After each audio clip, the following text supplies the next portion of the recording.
Welcome, June. It's so nice to see you. Thank you for inviting me. This is awesome. We're I'm so so excited you're here. Yes. Would you tell our audience a little bit about who you are and what you do and where you're from?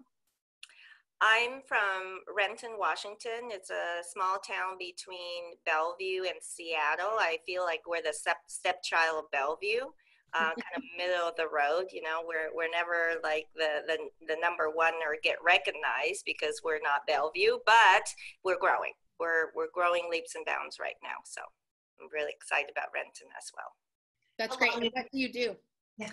I'm a branch manager for Movement Mortgage. I've been in the mortgage business since 1992, straight out of college. I don't know what possessed me to go into mortgage industry. I started out working for Harbor Homes as their lending arm when they had it open.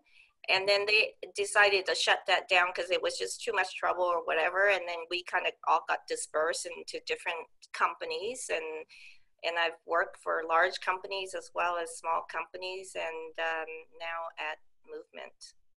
Awesome. That's so wonderful. Well, we're so happy you're here. It's so funny because so many of the women we interview are like, I have no idea how I got into the mortgage industry. And so you're like, it's so funny that that's the same thing that every woman says about the mortgage industry. It's so funny.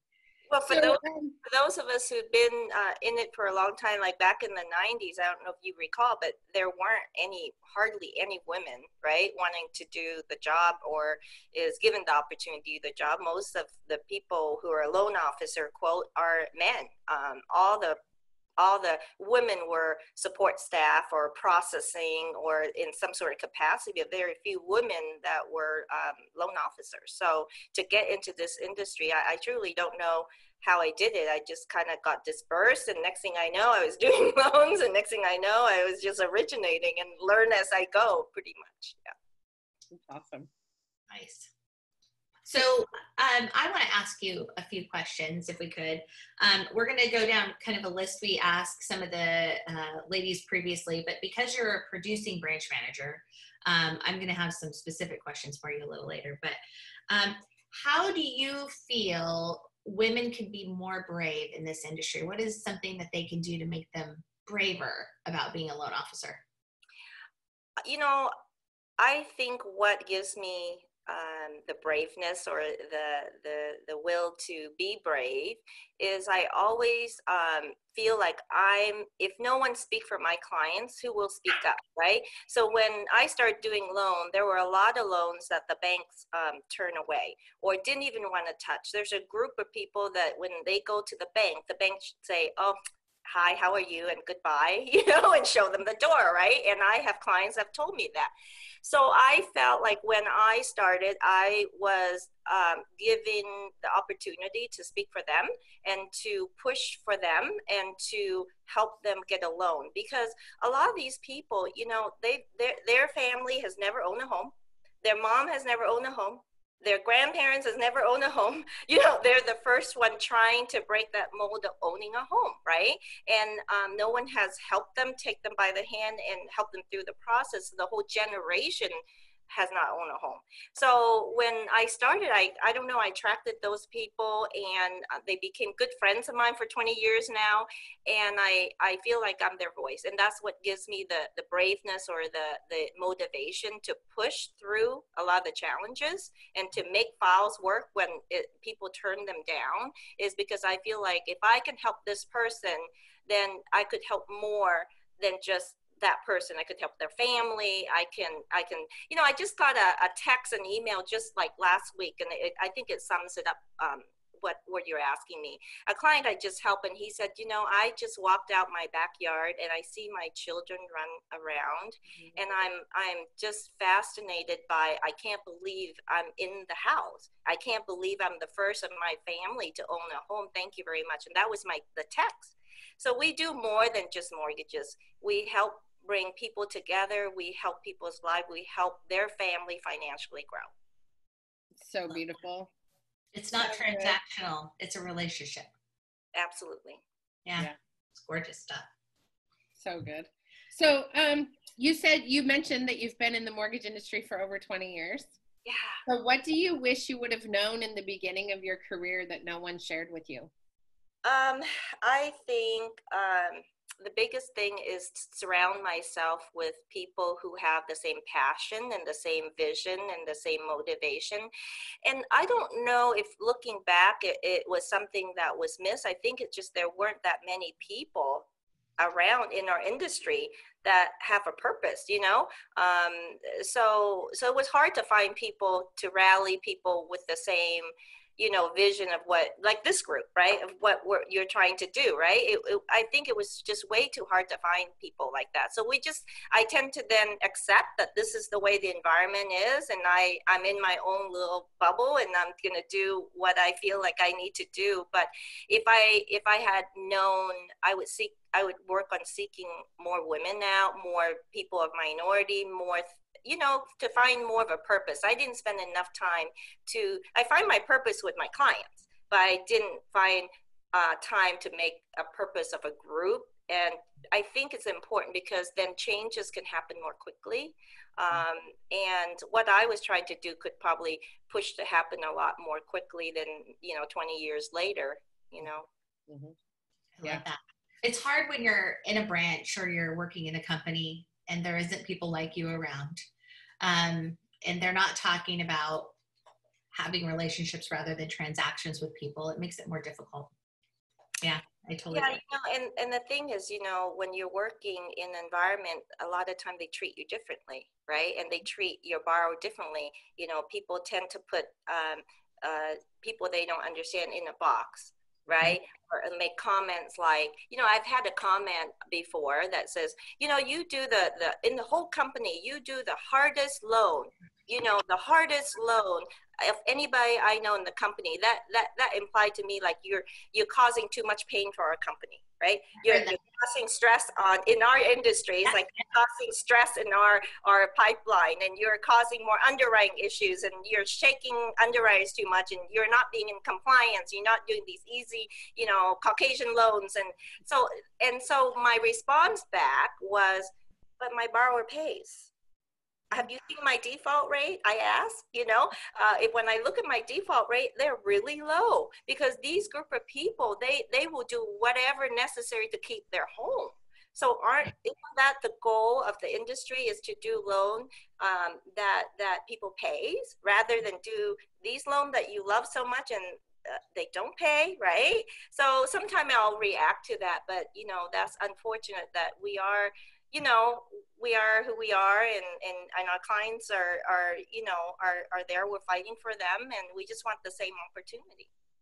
I've lived that experience. I know what you're talking about because it's always a story with my borrowers. I care about my borrowers, and they do tend to be hard loans. I used to do a lot of Laura Brandeo was on here earlier, and she was talking about when she started AFR, they had a 500 credit score FHA. And I just, inside I lit up. I was like, I could do so many of those right now. Right. That was my bread and butter for a long time because most people don't understand credit and most people don't save for a down payment. They're paycheck to paycheck. And most people are just doing the best they can. And nobody's ever told them how to do it differently until we come into their life and we're like, guess what? This is possible. And that's what always lit me up about my job too. So I agree with you. And what we don't talk about in the industry is how valuable those government loans are to our companies. So the fact that they're discouraging you from doing those loans when they're making bank on the other side, I just am really challenged with that when it comes to margins. So. And I don't think it's just the people in our industry, meaning the lending world. It also expand out to the real estate world. And so I think if we can influence not only the people within our own, you know, sphere, but the real estate industry, I think we will be so far ahead. And here's the reason why is I get comments sometime and I'm shaken back, right? From realtor talking to realtor, and then of course it comes back to me, right? And you know, comments that are like, oh yeah, you know, she'll never refer you a $2 million loan, you know, because all she does is first time home buyer, or you know, people that are, you know, never going to buy 2 million. So the agents themselves are looking for higher end because they make more money, right? They're looking for higher end prices, right? And so there is a stigma in the industry, not just lending, but seller, buyer, sellers and agents too, that, the higher end loans are better. And it's not. I mean, if you think about it, more people in the first time home buyer or anything under 800,000 are buying right now. Mm-hmm. Right? I mean, when you look at the percentage, they said 26% of new first time home buyer is making up in the market this year, right? And 56% of the buyers are first time home buyers. So when you look at the statistics, you're like, that's where the transactions are. So why wouldn't you want to be in that environment? Why are you looking for the $2 million and the over $1 million transaction when there's so many here, right? So it's just, I think, education. It's just to let people know that the first time home buyer loans, actually, they're not as hard as people think. They're not. Once you know how to do them, they're actually easy, right? They're lovely. I agree with you. I'm on the same page. I think this is a really important, you've touched on a couple of intersections that I think people don't really think about when they think about people who work in the mortgage industry, especially women and people of color. And it is that you are doing loans for people who the finance world as a whole distrusts people who are trying to get into a home for the first time. Like there's a level of perfection that is expected of people, especially people of color, when it comes to their ability to manage money and buy a home. And you're hitting on something I think is really important, June, that we haven't really talked about in any of these interviews that I think is so critical. And it's that the quote unquote American dream is to own a home. But there are so many spots along the way where we deny people who we perceive as poor or working class or minority, that we have these expectations, subconscious expectations, that those people are incapable of owning and successfully paying a mortgage. Could you talk a little bit more about sort of that experience and how you would empower other women producers in particular to think outside that box and start negotiating those conversations with realtors or other folks who are looking at buying? I think we need to listen to our clients, right? And we need to look at, I don't know about your area, but Seattle is very unique in the sense that we're like a melting pot here. We have so much diversity, right? We have so much diversity here. It makes it easier for us to have those conversations. I think, different parts of the country, those conversations are probably harder to have just because the diversity of groups are maybe not there, but here in Seattle, you have all sorts of different type of people that are in this area, right? So it's easier to have the conversation, but sometimes people feel intimidated to have the conversation, right? And I think that, the statistics will show you one thing, but people ignore the statistics, right? People will just label, oh, these are like really tough loan and that's going to drain our resources, or these are really how should I say it, not money making not money making loans. You know what those types of loans are, right? They're not money making for the company, so we need to do less of them. Right? Instead of figuring out how to do more of them, but making it attractive to do more of them. That's the problem, I think, in our industry right now. If we can figure out how to change it, I think it would equal the playing field. I'm going to be frank. Bond loans, right? I mean, people always, you're shaking your head. So we're talking about the truth, right? Everybody's like thumb down. Hey, bond loans are bad because we're not making money, or they're too much work to do, or there's this and this and this. But how many people has that program helped that wouldn't have otherwise been able to get into a home? And then they come back and do business with you later. Yeah, and they remember that's the guy that stands outside seeing his children playing the playground and thought that he could never have the opportunity to own a home. Those people are going to come back and do a loan with you, refer their friends and family to do a loan with you. So when you do the numbers, I'm great with numbers, when you do the statistical numbers and you say, okay, how much revenue have I generate to this for this company? Because not only does that one person refer 10 of their family members and you've made money on, not all of those 10s are going to be bond loans, right? But unfortunately, products like that are discouraged by the industry, not just company, but the industry overall, is that we just don't see the value in that product, but really those products add a lot of value in our industry and helping people get in their home. Otherwise, we couldn't be able to do it. It's an even playing field, you know? Yeah, you're absolutely right. So bond loans are typically a loss leader, basically what we would call in the retail world, where for those that don't know, where the companies don't make money or they're negative when they close. And so they don't want to do them. And oftentimes those are the only way some borrowers can get into a home. Mm-hmm. So important. So important. Love that. Okay. So you and I, when we met on the phone and we chit-chatted for forever, I could have talked to you forever, June. What words of advice, we both have moved companies, what words of advice would you have for a loan officer that's considering moving companies? You know, when I was young, when you're young, you think you're invincible and that you can create change, by yourself, right? By yourself. You don't need anybody. You're going to change the world. You're going to come in and take over the world. So when I was young, it didn't matter so much to me my surrounding, right? This is my goal. And I think because we're taught by Todd Duncan and these guys, make your goals and work towards your goals, and so you kind of led to believe that, you can be an island, you have these goals, and you're going to work towards that. And that I think as I get older, I realize that the environment makes a huge difference. If you work for a group of people and the company, but if you work for a group of people with like mind, you're going to be able to collaborate, and you don't have to convince somebody that this loan is good.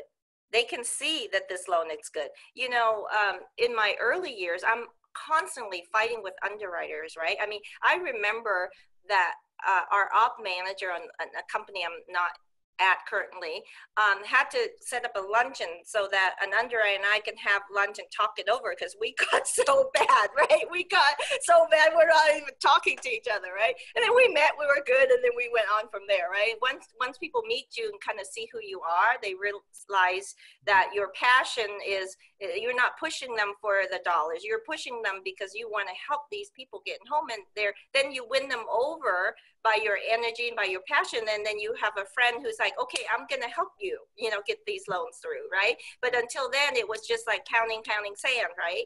So that's the key I would give to other women, is find people with your same drive and passion that have your same goals within the same company, and all the pay and nowadays the same, right? I mean, if you think about it, the pay structure, they talk to each other, they pay the same, right? And there's really not much of a difference. But so it's just finding people who have your same aspiration and surround yourself with those people, because it just makes it easier. I don't know if we can make change in our industry that I see that needs to be changed in order to transform our industry, but maybe, but I think the first step is to collaborate and to work together and not have to like twist each other's arms so much, but let's work together. And Alicia, our underwriter that got us connected, right? She's one of those. I call her when I have challenges with files and income, because she's like, okay, well, you can do it this way, or you can do it this way. You know what I mean? And some underwriter you call and they're like, no, or no, this is the guideline, right? So finding people like that and value those people for their experience and collaborate. And I think together we might change something important. I still call Alicia. I still call her. And I consider her regularly pre-COVID, right? And she was one of the great ones that we didn't like each other, and I had a boss that pulled us together, and we've been friends. The boss is gone, but we've been friends ever since. And she's great. I'm always like, talk to me about this guideline. Like, how do I fix this? We don't even work at the same company anymore. I love that woman. So she's great. So we get it. So awesome. Thank you, Alicia, for introducing us. Yeah. So I want to ask you some specific to your day, and I didn't prep you for any of this, but I'm just curious, and this is the producer side of me that's really curious. I want to know how do you structure your business? Do you have a database? Do you love your database? Do you have assistants? Or do you work directly with processors? What is it about your business that got you to President's Club consistently that has worked for you? Well, first of all, it's about just doing a good job, right? On every file, doing a good job, closing on time, taking care of the client, whether they love you or hate you, or, sometimes it's a love-hate relationship to pull them over the finish line, right? So doing a great job, I think, is important, and care about the client. I mean, people are smart nowadays. If you fake it, they can tell, right? And truly find out who they are and care about them, and do the best you can to know them in that 30 days and to make an impression. So that is number one. So if you start out with that, then the operation side, as far as day to day, it's important to have a production assistant or somebody that can, now, it's so much to deal with. You have social media, you've got like little nitty gritty stuff. In the old days, we're not so much accountable, meaning we weren't licensed, so anybody can do our job. So we do what we need to do, and then we have a team of people that take care of our stuff. And then licensing came in.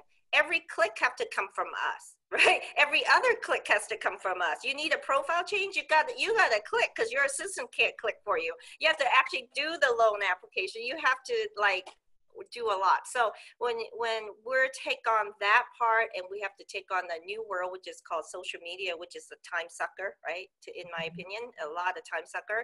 And then you got to make a present, you got to please everybody else. There's just not enough time in the day. So I think nowadays you do need some sort of production assistance that can help take care of some of that, so that you can focus on the client. Otherwise, honestly, you don't have time to focus on the client. You don't have time to actually have a real conversation, because you're thinking about the next thing you got to do and fires you have to put out, right? But if they can take care of some of the stuff for you, and you can have one-on-one conversation with a client, and I never say I'm only allowing 45 minutes for your application or half an hour. I just say, okay, let's just start and see where it goes. Some application take 2 hours, right? Some take 15 minutes, right? So it just depends on the client. But having that luxury of having a production assistant or somebody that helps you on the back end is so important in this environment, because there just isn't enough time to do everything nowadays. We're being told 50 different ways. Today, what does your production assistant do for you? So the production assistant would take care of conditions, like if, for instance, a client sends over a bank statement, paycheck stuff, or whatever, I can just forward, and he can sort it out, put a neat, nice order, which I don't have the patience to do, right?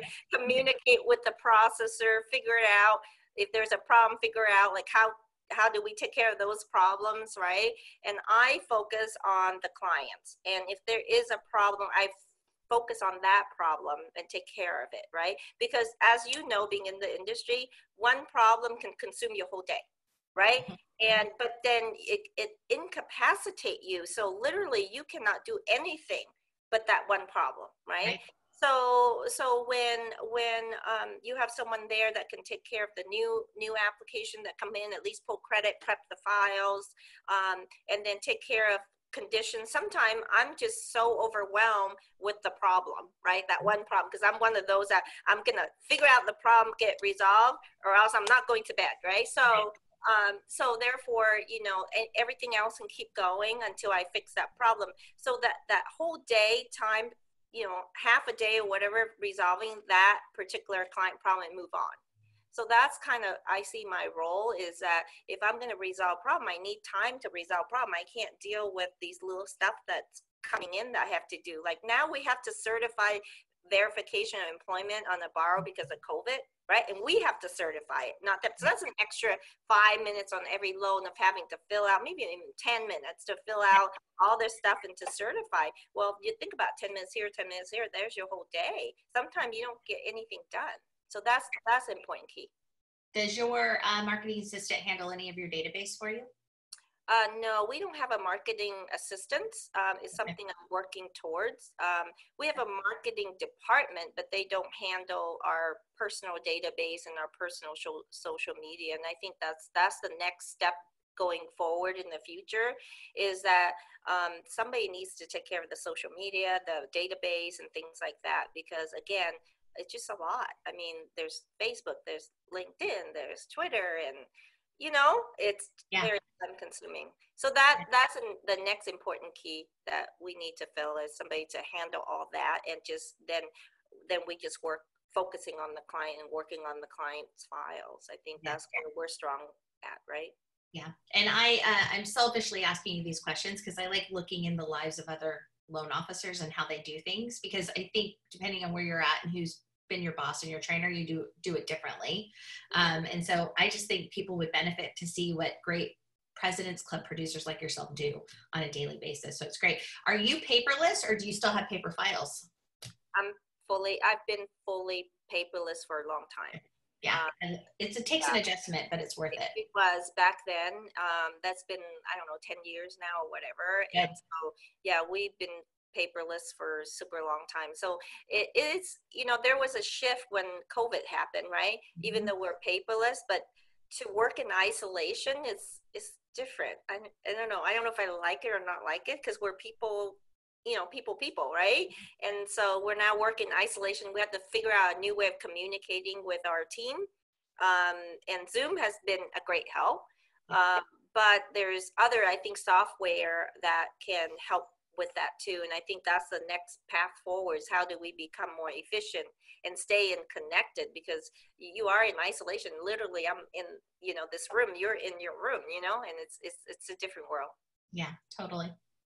I think it's really, I think that's a really good point though, is that we talk a lot about how do we communicate and how do we connect online, but we don't think about the importance of that human connection. And I think that's what COVID has really helped people understand and see.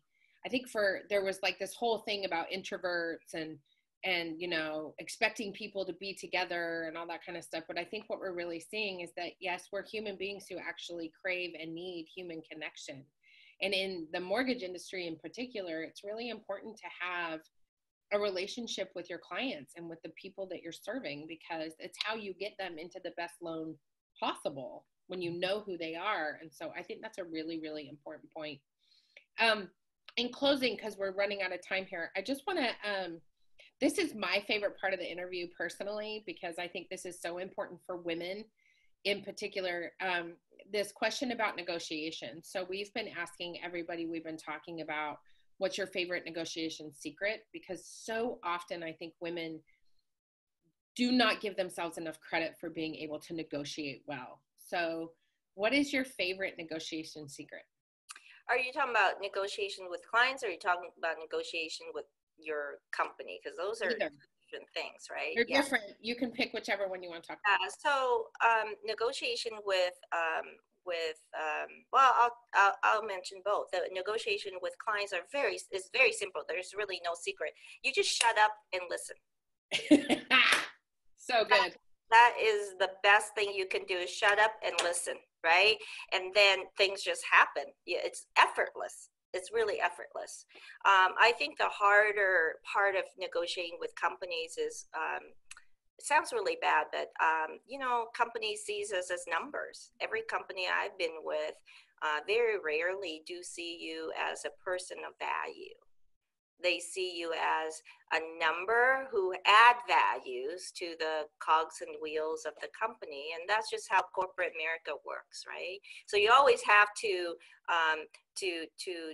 justify, here's what I contribute to your company, bottom line, numbers and cents. I mean, it is what it is. They're not going to make a decision on giving you an assistance or whatever when you're doing one loans a month, right? So being able to show, hey, this is what I've contributed to you, dollars and cents. This is my worth. This is my value. And here's what I need to keep that value coming to the company.